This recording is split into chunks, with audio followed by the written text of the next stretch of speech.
Di India, pekerjaan mengumpulkan kotoran manusia yang sering kali dilakukan langsung dengan tangan dilakukan oleh mereka yang berasal dari kasta rendah. Mereka yang mengerjakan adalah warga yang berasal dari kasta yang memang sudah ditugaskan untuk itu, atau yang disebut scheduled castes. Komunitas Valmiki termasuk mereka dalam kasta rendah ini. Kelompok masyarakat ini bekerja sebagai pemulung kotoran manusia yang mereka lakukan secara manual di India, tanpa proteksi untuk melindungi kesehatan mereka. Di India Utara, Valmiki dipandang sebagai Dalit, kelompok yang sejak lama diasingkan dan disudutkan masyarakat.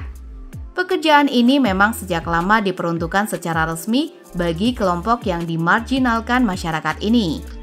Kehidupan mereka tetap tidak berubah, meskipun India secara umum telah mengalami kemajuan ekonomi, sosial, dan teknologi. Sudarak Olwe mendokumentasi kehidupan pekerja kebersihan Mumbai, India selama hampir 20 tahun. Jauh sebelum dataran India dipijak oleh modernisasi zaman, tepatnya sejak hadirnya bangsa Arya pada 1500 sebelum Masehi, perubahan-perubahan besar bermunculan dan memberikan dampak signifikan pada tatanan kehidupan masyarakat India hingga kini. Salah satunya adalah sistem kasta, yang secara garis besar terbagi menjadi 4. Dalam buku ke-10 Rig Veda, keempat kasta tersebut diibaratkan sebagai wujud utuh Dewa Brahma, di mana kasta tertinggi ialah Brahmana, golongan yang keluar dari mulut Sang Brahma, Ksatria dari tangannya, Waisya dari perutnya atau pahanya, dan Sudra dari telapak kakinya. Di luar kasta tersebut adalah Dalit atau yang disebut golongan tak tersentuh. Pada tradisi ini, setiap manusia yang lahir menjalani kehidupan sesuai dengan kasta yang mengikat raganya hingga ajal menjemput.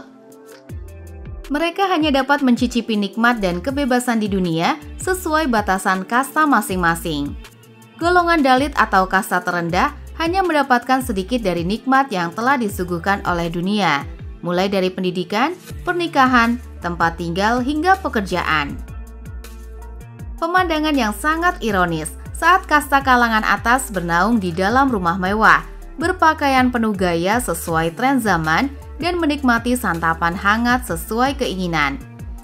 Sedangkan itu di tengah kemewahan, para Dalit menyulap trotoar menjadi tanah tanpa sertifikat, beserta terpal bekas dan tali sebagai struktur utama tempat tinggal mereka.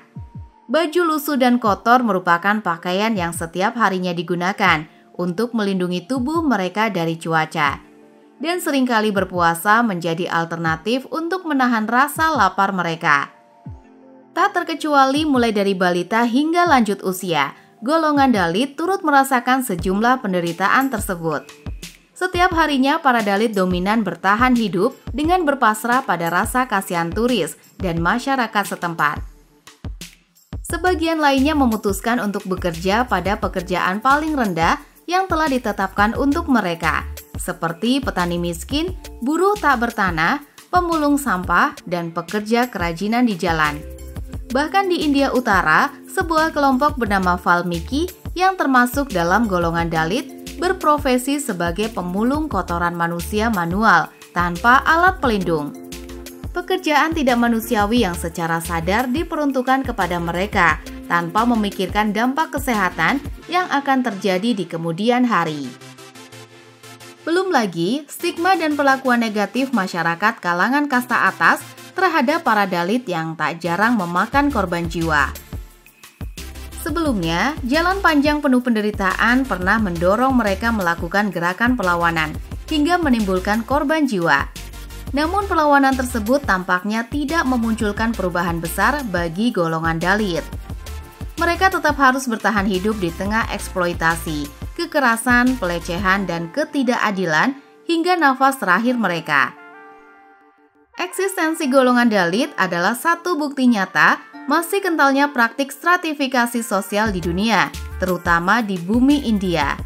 Hendak menuju rumah Tuhan dilarang hingga diperlakukan secara tidak manusiawi.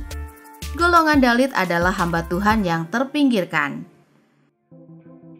Kasta keluarga menentukan banyak hal dalam kehidupan warga India, seperti pekerjaan, tingkat kesucian rohani, dan kelas sosial.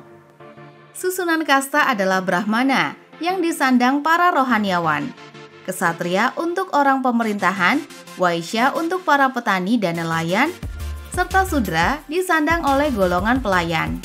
Golongan kasta paling bawah sering dipandang sebelah mata karena dianggap mengotori kesucian orang lain dan terlahir untuk dieksploitasi. Sekitar 200 juta orang berjuang melawan sistem kasta yang tak adil. Mereka menentang sistem kasta, menamakan diri kasta Dalit, yang berarti hancur karena penindasan, namun tetap bertahan. Sejak kemerdekaan India menyetujui kebijakan yang mengizinkan generasi pertama kasta Dalit untuk menjadi dokter, pengacara, dan orang pemerintahan. Namun, mayoritas kasta Dalit masih hidup dalam diskriminasi, dengan desa, tempat beribadah, bahkan sekolah yang terpisah. Upaya masyarakat kasta Dalit untuk mendapatkan kesempatan yang sama, baik sekolah, pekerjaan, atau hak memilih, selalu beresiko tinggi bagi mereka dan tak jarang menimbulkan kejahatan seksual bagi kaum perempuan kasta Dalit. Menurut penelitian Gerakan Nasional HAM Dalit, sekitar 67% perempuan Dalit mengalami kekerasan seksual. Biro Catatan Kejahatan Nasional mencatat di Uttar Pradesh, 4 perempuan Dalit menjadi korban pemerkosaan, 2 diantaranya meninggal dunia. Setiap hari, 2 rumah penyandang kasta Dalit dibakar. Tingginya tingkat kejahatan terhadap warga kasta Dalit membuat mereka membisu dan tak mampu menentang sistem kasta. Sistem kasta seringkali menjadi alasan pelaku kekerasan seksual terbebas dari segala hukuman. Menurut pelapor khusus PBB, kekerasan seksual di India juga didorong oleh budaya patriarki yang dijunjung tinggi oleh seluruh lembaga penegak keadilan, mulai dari pejabat kepolisian, jaksa, dan pejabat peradilan. Kasus pemerkosaan terhadap kasta Dalit tentu mempermalukan pemerintah India karena dianggap tidak mampu melindungi warganya sendiri. Kenyataan bahwa sistem kasta telah menjadi masalah struktural membuat pemerintah India harus membenahi penerapan sistem kasta, mulai dari kepolisian hingga sistem peradilan. Kebisuan atas tindak pemerkosaan berbalut sistem kasta di India harus dihentikan. Berbagai gerakan menuntut keadilan HAM di Amerika Serikat dan Afrika Selatan telah berhasil, dan sudah saatnya hak asasi warga kasta Dalit juga diperjuangkan. Perempuan Dalit dengan berbagai latar belakang profesi seperti aktivis, budayawan, artis telah membuat gerakan di Asia Selatan untuk mengakhiri kekerasan seksual karena perbedaan kasta.